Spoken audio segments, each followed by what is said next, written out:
Assalamualaikum warahmatullahi wabarakatuh. Perkenalkan, nama saya Veronica Susanti, NPM 7192127734. Baik, di sini saya akan mencoba menjelaskan tentang hak dan kewajiban wajib pajak. Nah, langsung saja, hak dan kewajiban wajib pajak itu harus dilakukan oleh wajib pajak mengacu dari undang-undang yang sama pada pasal 1 ayat 2. Dijelaskan kalau wajib pajak adalah orang pribadi atau badan yang meliputi pembayar pajak, pemotong pajak, dan pemungut pajak yang mempunyai hak dan kewajiban perpajakan sesuai dengan ketentuan peraturan perundang-undangan perpajakan. Jadi siapapun baik yang sudah memiliki NPWP atau belum sudah termasuk ke dalam wajib pajak jika sudah mempunyai hak dan kewajiban perpajakan. Nah, apa saja hak dan kewajiban wajib pajak? Di sini ada beberapa sudah dijelaskan dalam undang-undang. Yang pertama ada hak atas kelebihan pembayaran pajak. Nah, di sini hak dan kewajiban wajib pajak itu dapat dibayar atau dipotong ternyata lebih kecil daripada jumlah kredit pajak.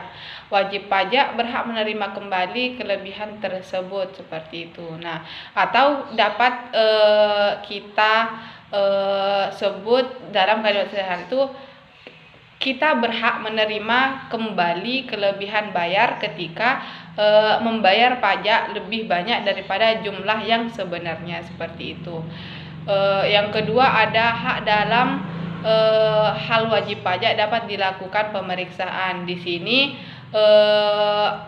dalam pemeriksaan yang dilakukan oleh Ditjen Pajak pada wajib pajak berhak untuk yang pertama ada meminta surat perintah pemeriksaan, melihat tanda pengenal pemeriksa, mendapat penjelasan mengenai maksud dan tujuan pemeriksaan, meminta rincian perbedaan antara hasil pemeriksaan dan SPT, hadir dalam pembahasan akhir hasil pemeriksaan dalam batas waktu yang ditentukan.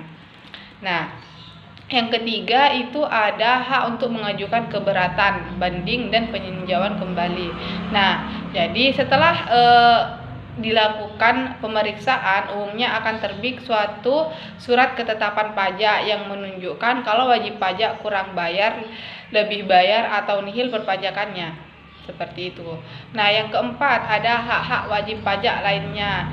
Di sini ada hak kerahasiaan. Nah, di mana wajib pajak memiliki hak untuk mendapatkan perlindungan kerahasiaan atau semua informasi yang disampaikan kepada Ditjen Pajak dalam melakukan kegiatan perpajakan. Nah, terus ada hak untuk pengangsuran atau penundaan pembayaran. Nah, di sini wajib pajak dapat mengajukan permohonan penundaan atau pengangsuran pembayaran pajak dalam kondisi tertentu. Nah, selanjutnya itu ada hak untuk penundaan pelaporan SPT tahunan, di mana wajib pajak dapat menyampaikan perpajakan penyampaian SPT tahunan, PPh orang pribadi maupun PPh badan dengan alasan tertentu. Nah, selanjutnya ada hak untuk pengurangan PPh pasal 25. Nah, PPh pasal 25 adalah pajak yang dibayar secara angsuran dengan tujuan untuk meringankan beban wajib pajak, mengingat pajak terutang harus dilunasi dalam waktu 1 tahun. Selanjutnya ada hak untuk pengurangan pajak bumi dan bangunan atau bisa dikenal dengan PBB. Nah, di sini bisa dibilang khusus untuk pajak bumi atau bangunan pedesaan dan perkotaan yang sudah dialihkan ke pemerintah daerah. Pengurusan pengurangan PBB dilakukan oleh di kantor Dinas Pendapatan Kota atau Kabupaten setempat. Contohnya di Sumeneb, berarti kita mengurus di Kabupaten Sumeneb, seperti itu. Nah, selanjutnya ada hak untuk pembebasan pajak, di mana wajib pajak dapat mengajukan permohonan pembebasan pemotongan pemungutan pajak penghasilan dengan alasan tertentu. Selanjutnya ada hak pengembalian pendahuluan kelebihan pembayaran pajak. Nah, di mana Wajib pajak yang termasuk ke dalam wajib pajak patuh dapat diberikan pengembalian pendahuluan kelebihan pembayaran pajak dalam jangka waktu paling lambat 1 bulan untuk PPN dan 3 bulan untuk PPh terhitung sejak tanggal permohonan. Selanjutnya ada hak untuk mendapatkan pajak ditanggung pemerintah. Nah, di sini untuk pelaksanaan proyek pemerintah yang dibiayai dengan hibah atau dana pinjaman luar negeri, PPh terutang atas penghasilan yang diterima kontraktor, konsultan, dan supplier utama ditanggung oleh pemerintah. Selanjutnya ada hak untuk mendapatkan insentif perpajakan. Di sini dalam lingkup PPN, barang kena pajak atau kegiatan tertentu diberikan fasilitas pembebasan PPN. BKP tersebut diantaranya kereta api, pesawat udara, kapal laut, buku perlengkapan TNI yang diimpor maupun yang diserahkan di area pabean oleh wajib pajak tertentu, seperti itu. Nah, untuk kewajiban wajib pajak di sini ada beberapa juga. Yang pertama ada kewajiban mendaftarkan diri.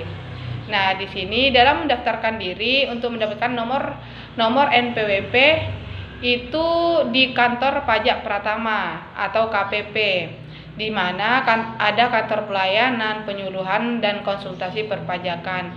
Nah, untuk saat ini pendaftaran NPWP juga dapat dilakukan melalui via online, seperti itu. Yang kedua ada kewajiban pembayaran, pemotongan atau pemungutan, dan pelaporan pajak. Nah, sesuai dengan sistem self-assessment bahwasanya wajib pajak harus melakukan perhitungan, pembayaran, dan pelaporan pajak terutangnya sendiri, seperti itu.